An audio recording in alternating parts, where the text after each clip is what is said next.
Oy, Pilipinas, magandang araw po sa inyo, ka-coffee, Luzon, Visayas at Mindanao. Oy, may nasupalpal. Naku po.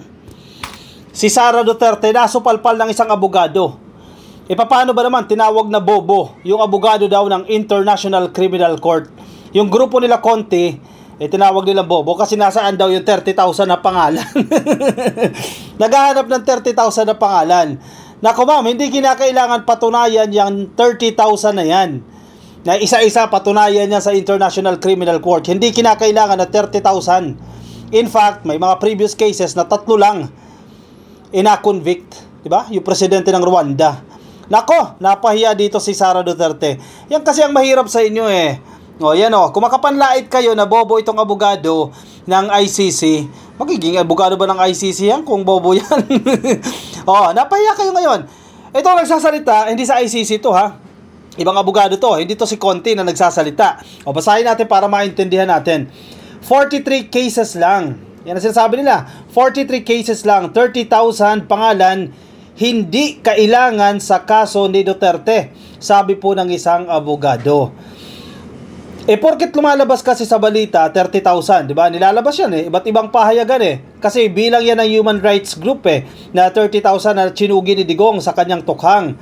Akala niya siguro ni Sara, siguro nag-a-assume siya na yun ang kinakailangan patunayan sa ICC, yung 30,000 na yan. Lahat yan, walang mantis, no? 30,000 kailangan patunayan yan.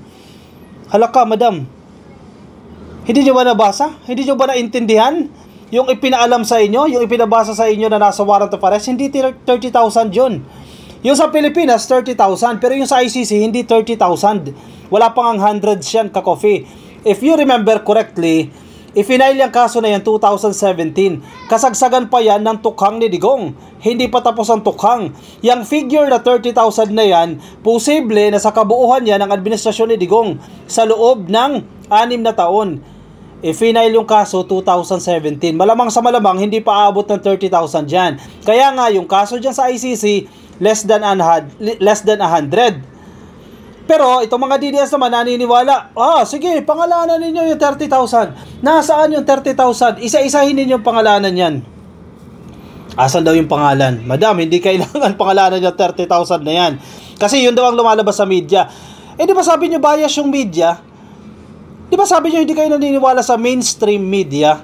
O bakit yun ang magiging basehan ninyo? Yung 30,000 na yan ang sinasabi ng media.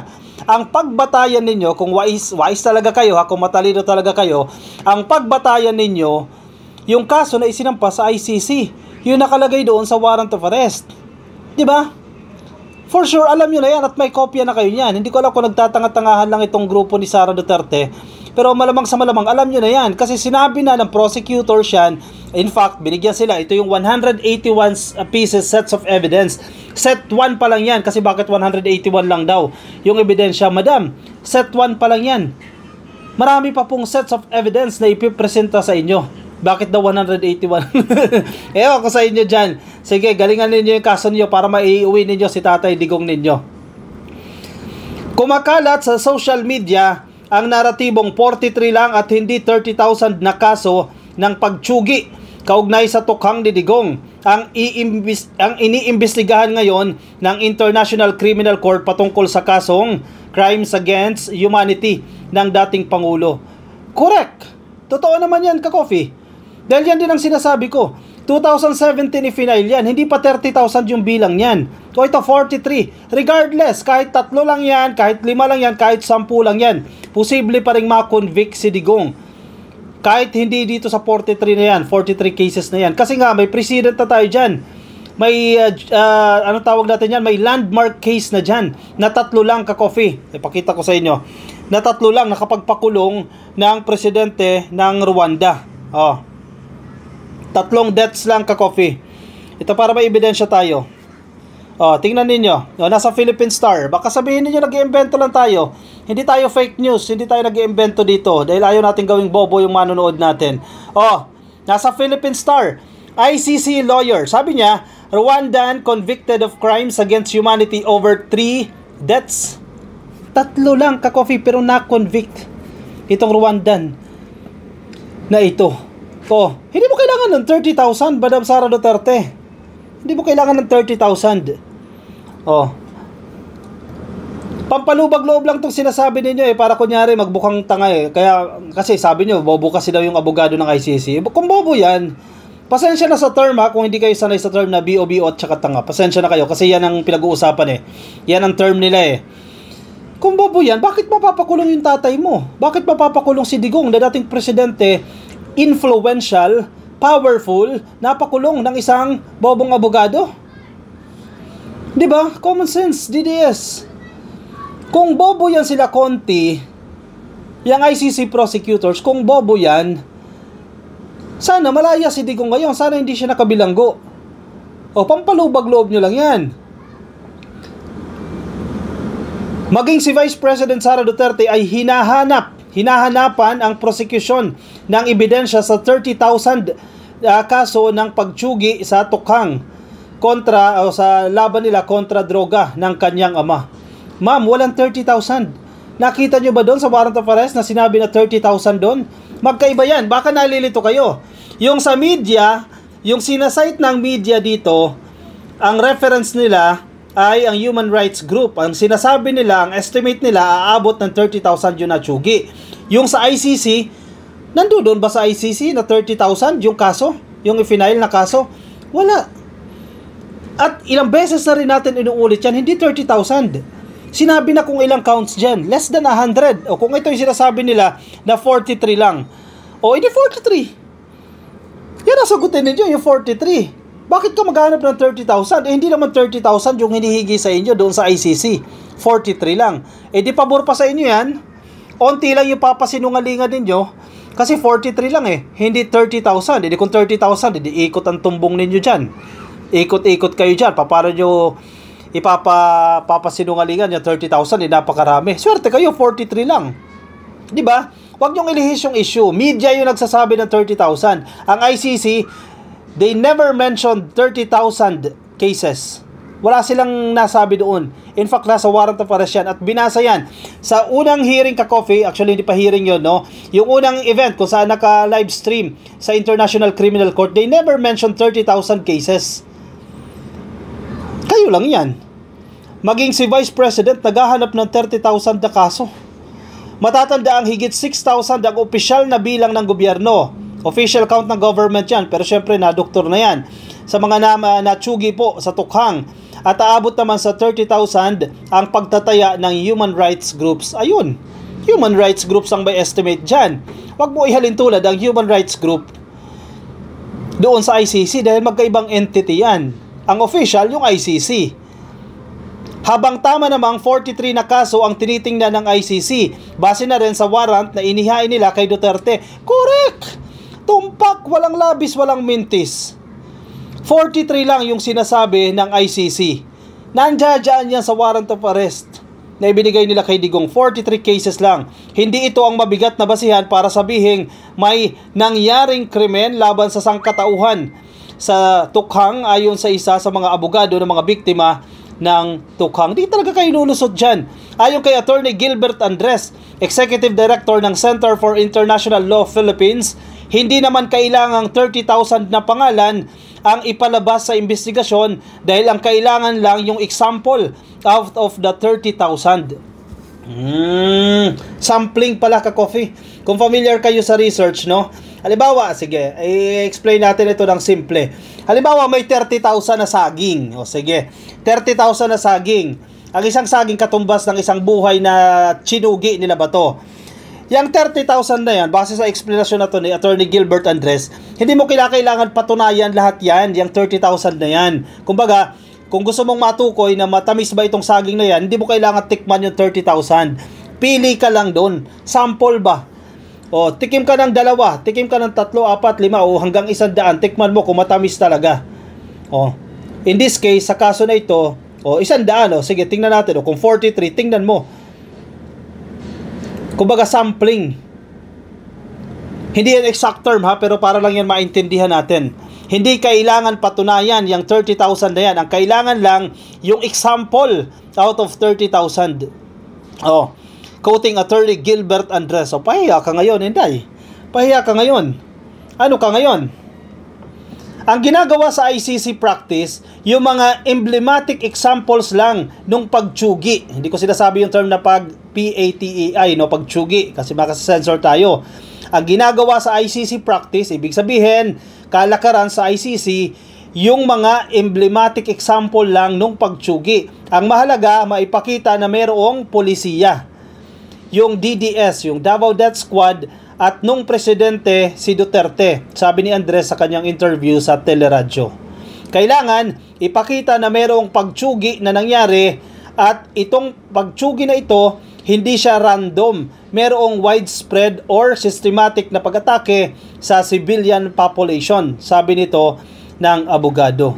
O Sara, magaling ka ba talagang abogado? Magaling ba talaga si Sara?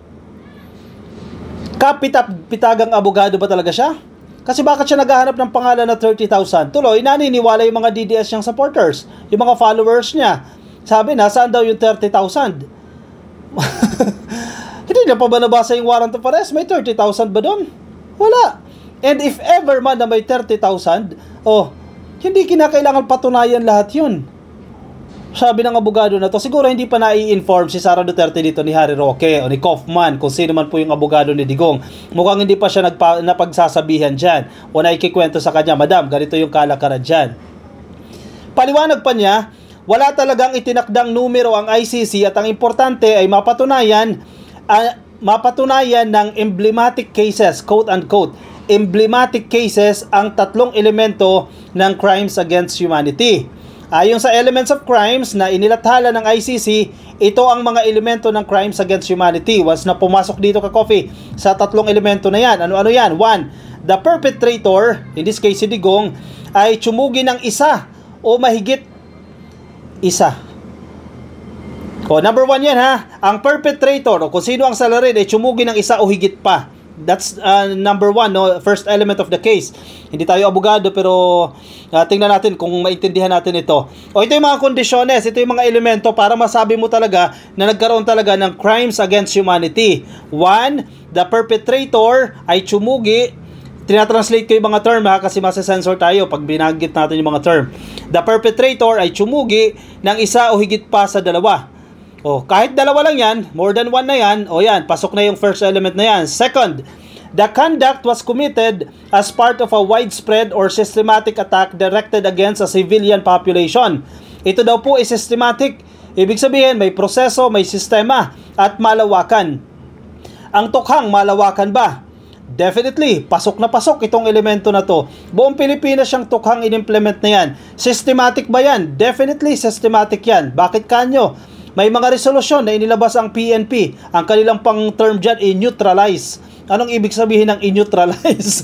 In other term, tsugiin. Diba? Pero gina-justify nila yung term na yan na i-neutralize. Pasok na pasok sa second element. First element, ang perpetrator o ang salarin ay tsumugi ng isa o higit pa. Pangalawa, ito ay widespread, ito ay systematic. Again, widespread yan dahil buong Pilipinas yan. Systematic yan dahil merong resolusyon ang PNP at merong reward system na ipinapataw. Makatsugi ka, may matatanggap kang ganitong halaga. Number 3, tingnan natin kung papasok siya dito sa pangatlo. The perpetrator knew that the conduct was part of or intended the conduct to be part of a widespread or systematic attack against a civilian population. Definitely, alam na alam ni Digong. In fact, marami siyang speeches. Marami siyang talumpati na siya mismo umaamin, siya mismo nagsasabi. Tsugiin ninyo yan. In fact, sabi niya pa nga, hinalintulad pa kay Hitler eh. 'Di ba? Kung meron dyan 3,000, sige, tsugiin ninyo ang mga adik na yan. Sino nagbigay sa'yo ng karapatan na tsugiin ang mga adik? Review. Number 3, the perpetrator knew that the conduct was part of or intended the conduct to be part of a widespread or systematic attack against a civilian population. Alam na alam ni Digong yan. Alam na alam niya yan. Wala siyang lusot dyan. Dagdag pa ni Andres, hindi mahirap patunayang may sistematikong pagtsugi sa tukhang dahil saan yung Memorandum Circular number 16-2016. Yan yung sinasabi natin ka-coffee, na yung resolusyon, yung memo na inilabas po ng Philippine National Police. Okay, search nyo yan. Memo Circular number 16-2016 ng PNP na nagsasabi kung papaano ipapatupad ang kampanya. Nakalagay doon yung word na neutralization, isang euphemism for EJK. Euphemism lang, ibig sabihin pinagandang term lang yan o ibang term lang yan, pinabulaklak na term lang yan. Pinaganda, euphemism, no? I-neutralize, pero ang ibig sabihin yan ay tsugiin ninyo. Ayun nga lang. Naging AJK yan kasi state-sponsored. Gobyerno ang kumakana, gobyerno ang tumitira. Isa yan sa mga ebidensya na pwedeng ipakita sa ICC na talagang may polisiya sa AJK through the word neutralization. Sabi po sa memo na yan. Oh, sapul kayo ngayon. Nauna nang itinanggi ni Senator Ronald Bato de la Rosa ng pagtsugi ang ibig sabihin ng neutralize sa naturang Memorandum Circular. Nako, itong si Bato, maglilinis pa. Hindi daw po pagtsugi ang ibig sabihin ng neutralize. Eh kung hindi pagtsugi yan, bakit umabot ng 30,000 yung natsugi ninyo? O sige, ayaw nyo sa 30,000 kasi allergic kayo sa number na yan. O sa 6,000, bakit umabot sa 6,000 kung hindi ibig sabihin ng neutralize pagtsugi? Diba? Kung ang ibig sabihin pala ng neutralize i-rehabilitate, di sana hindi humabot sa 6,000 yan or 30,000 yan kasi i-rehabilitate pala ang ibig sabihin nyo sa neutralize. Bato! Anyari? Na-corner kayo ngayon. Oh, hindi daw pagtsugi ang neutralize. Oh, sige, sabihin mo yan sa ICC, wag sa amin. Dahil dito sa Pilipinas, alam namin ang ibig sabihin ng i-neutralize. Hay nako, kayo talaga, oo. Sara Duterte, o yan, sana nabasa mo itong article na to. At sana na-feedan ka, nabibigyan ka ng mga impormasyon para medyo matalino ang datingan natin dyan. Hindi yung tatawagin mo yung mga abogado ng ICC na bobo, damned at kung ano-ano pang mga term ang itatawag mo sa kanila. Naloko na. O siya ka-coffee, anong komento nyo dyan? I-komento ang inyong opinion, reaction dyan sa ating comment section para mabasa po yan ng iba natin mga ka-coffee. Yung mga nasa Facebook, pasuyin na lang ka-coffee. Please like and follow para updated kayo sa totoong kaganapang politika dito po sa Pilipinas. Yung mga nasa YouTube, click lang po ng subscribe and hit the notification icon para updated kayo sa ating mga bagong upload. I will see you in my next video. Paalam po sa inyo ka-coffee. Bye-bye.